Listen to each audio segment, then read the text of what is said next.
Money did not start as paper, figures on a computer screen, or code. Money started as a social response to a very social problem: trust. Long before the existence of governments, banks, and computers, there was a need for a system of exchange that did not have to work solely through memory, reputation, and coercion. The story of money is not a tale of technology, Cowie argues. It is a tale of power, of coordination, of scarcity, of belief. And Bitcoin is not the end of that story. It is a response to everything that came before it. In the earliest forms of human social organization, the economy was based on bartering. Things were exchanged for each other: grain for tools, cattle for manpower, salt for housing. While this was effective for small-scale social organizations where everybody knew each other, there was also a problem with the double coincidence of wants. The double coincidence of wants meant that both persons involved had to want the thing the other had at the same time. This was not effective for large-scale social organizations. The first form of money was commodity money. Certain commodities came to be widely accepted, not because of their utility, but because they could be accepted in trade at a later stage. Animals such as cattle, salt, shells, and finally metals filled this requirement. These commodities had one common characteristic: they are scarce, durable, divisible, and portable. Eventually, metals such as gold and silver came to be used as a means of money by civilizations around the world because of their scarcity, which is geological and cannot be interfered with by human policies. The use of metal coins changed the economy drastically. They standardized value, enabled the concept of taxation, used to finance armies, and even promoted global trade across the continents. However, the introduction of metal coins also brought about another entity in the world of money: power or authority. With this physical characteristic of money also came the authority of the rulers, who portrayed themselves on the coins to ensure purity and weight. However, this power was sometimes abused. When empires began to incur increased expenditures due to warfare, administration, and public infrastructure projects, many decided to depreciate their currency. They began to reduce the precious metal content of their money while maintaining its face value. The Roman Empire is well known to have reduced the precious metal content of its silver denarius coinage over several centuries, which led to economic instability. Paper money came into being due to certain limitations inherent in metallic currency. It was unsafe and very cumbersome to carry lots of gold. In China, paper money certificates representing stocks of metal reserves were used by merchants. Later, governments adopted the process. In paper currency, it was easier and convenient compared to metallic currency because it was portable. Another aspect was that it was more flexible. This trust existed so long as paper money could be turned in for a certain value of gold or silver. The gold standard was tied to an element of physical scarcity. Governments were unable to simply print money endlessly without decreasing their reserves. Then came the wars and changed all that. Worldly conflict offered a massive demand for funding. Nations began to turn in, one by one, the gold convertibility to print money as they wished. The turning point came in the 20th century. After the Second World War, the international finance system changed, and the United States dollar became the standard. The value of the dollar was pegged to gold, and the value of all other currencies, including the pound, the yen, and the franc, was pegged to the United States dollar. In 1971, the last connection between the dollar and gold was broken. Fiat money, which is not scarce, became the currency standard. Fiat money is effective because people think it is. It has to be used to pay taxes. It is the unit in which debts are measured. It is enforced by legislation. On the other hand, fiat money enables governments to print as much as they want. It is possible to create money through keystrokes in computers at central banks. It controls rates of interest as well as asset values and cycles. Inflation is now structural, not a flaw. This system created both growth and fragility over decades.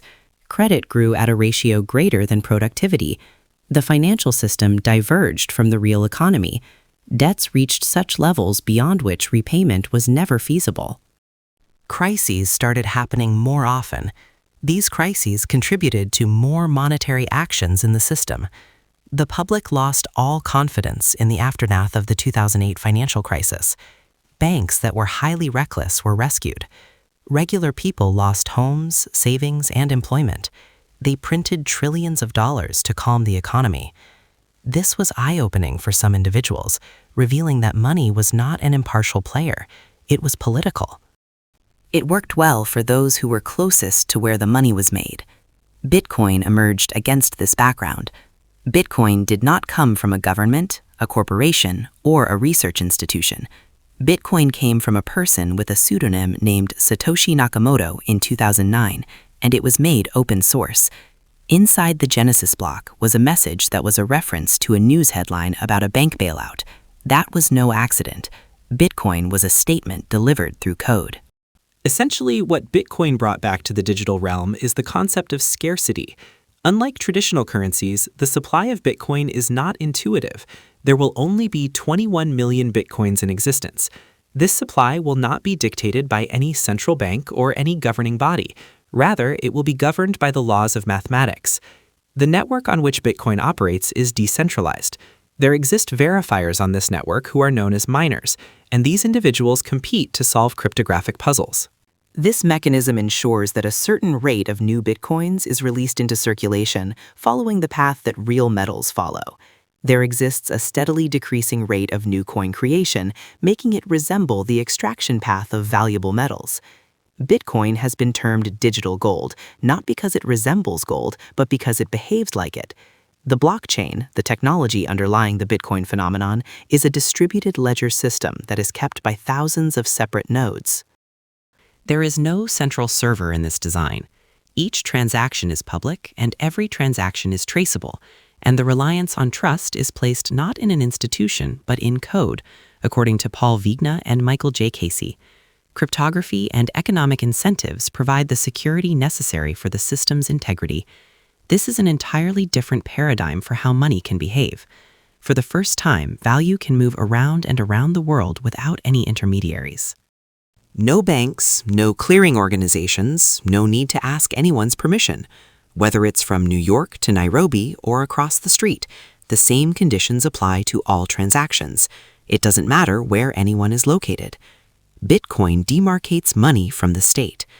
In the past, money and state power existed as one. Bitcoin contradicts this belief. It is not controlled by a country, backed by a military, or supported by the law. The authenticity of Bitcoin relies on user choice. It is practiced because one wishes to, not because one has to. This is a profound set of implications. Within normalized currencies, Bitcoin is viewed as a speculatory asset. Within states with hyperinflation, capital controls, or fringe institutions, Bitcoin is a lifeline. Bitcoin allows people to hold value above a failing system, to make a transaction without censorship, to access a global economy from the edges. It has been claimed that the volatility of the price of Bitcoin prevents it from being actual money. All successful forms of money have been volatile during the time when they were emerging. Gold itself began with similar volatility when the regions monetized it. Jesse Livermore.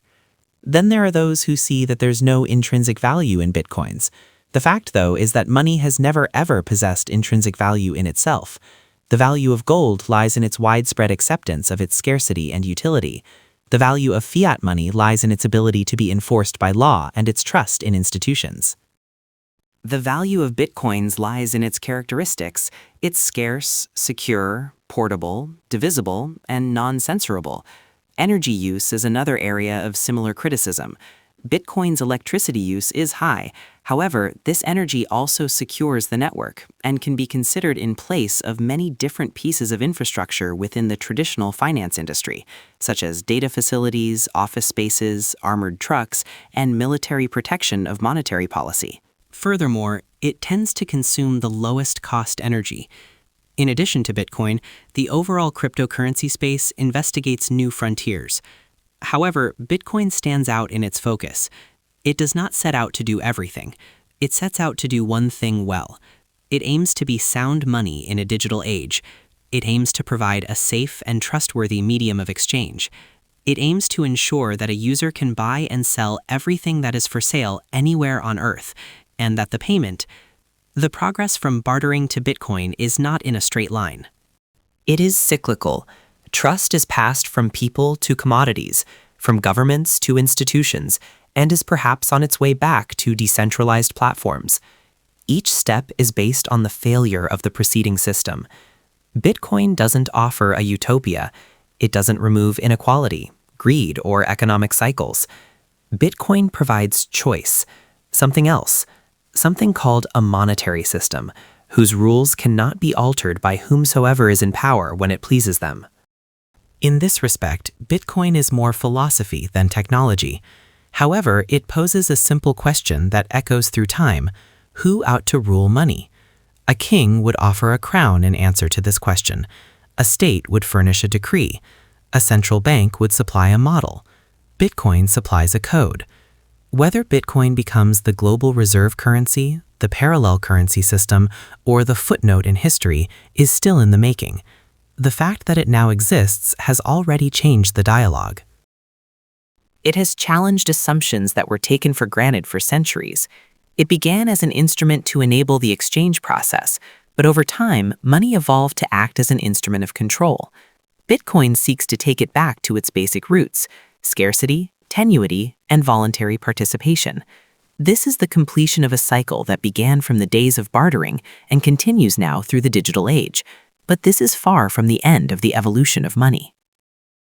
This is the next experiment. As each and every one of its predecessors, its success and failure will not be determined by theory, but by human action.